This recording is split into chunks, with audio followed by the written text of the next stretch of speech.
Hello everyone, R. Jerome Harris here from eProphetic.com. In this audio presentation, I want to talk about the sign of Christ's return. What is that? What is the sign of Christ's return? I was on YouTube today watching some videos, and in almost all of them, everyone kept talking about signs. In other words, multiple events that would lead up to Christ's return.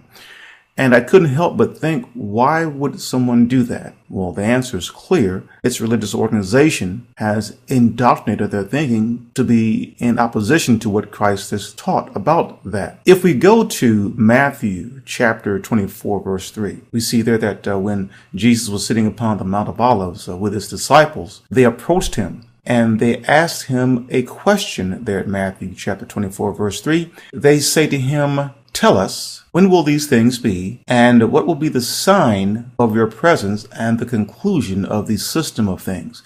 So notice there that the apostles did not ask Christ for signs, that is, multiple events. They asked him for a sign, a single event. Yet in those videos, people kept talking about earthquakes and pestilence and nation rises against nation and kingdom against kingdom. And those are things outlined there in Matthew chapter 24. But those are not the signs that Jesus would give. In fact, they wouldn't be signs, it would be a sign. If we go to Matthew chapter 24, verse 30, Jesus actually answers his disciples' question that they ask there at Matthew chapter 24, verse 3. At Matthew chapter 24, verse 30, in answer to their question, Jesus says, "And then the sign of the Son of Man will appear in heaven, and then all of the tribes of the earth will beat themselves in lamentation, and they will see the Son of Man coming on the clouds of heaven with power and great glory."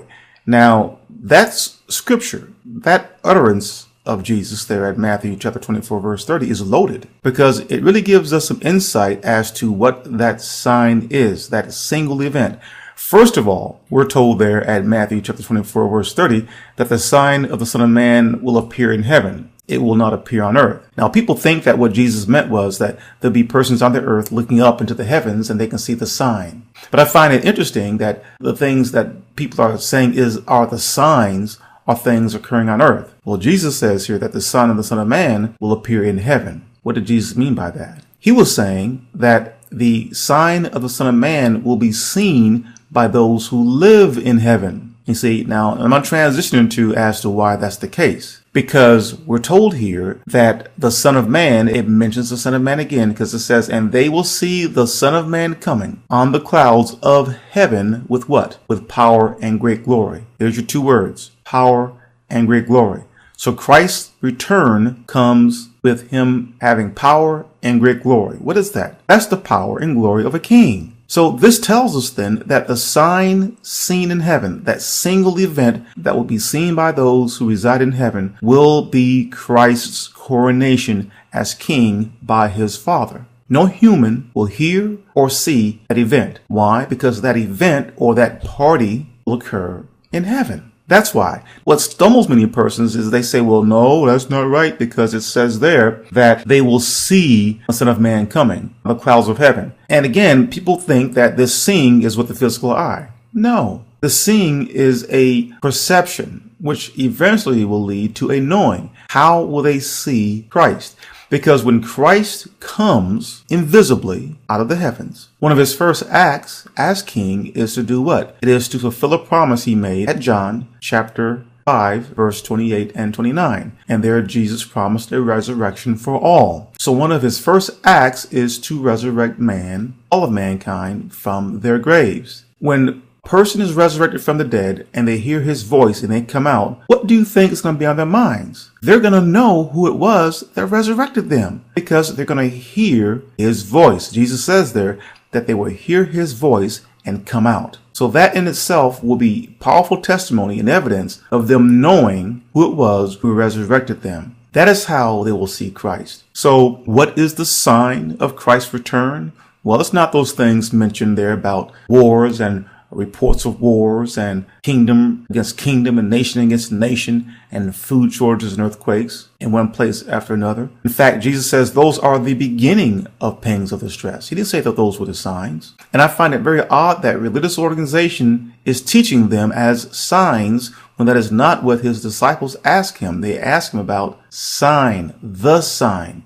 And Jesus answers that, like I said before, at Matthew chapter 24, verse 30. And that religious organizations feel that it has to do this sleight of hand type teaching by conditioning the world and indoctrinating the world to look at signs shows that it is not the truth that they're interested in. They're more interested in using scare tactics to get persons to convert to their particular religious organizations. That's what it's really all about. The truth is far, far away from them. Because if they were interested in the truth, then they would truly listen to what Christ said. They would pay attention to what he said. But what they're doing is they're paying attention to themselves and they're teaching the commands of men as doctrines. Christ never said that these things, that these multiple events were signs. Never. And what's interesting about Matthew chapter 24, verse 3, is that his disciples ask a twofold question. They ask him, what would be the sign of your presence or your return? But also they says, and the conclusion of the system of things, or in some Bible translations, the conclusion of the age. And yet again, other Bible translations say conclusion of the world, and that's inaccurate. What is more accurate is the conclusion of the age, or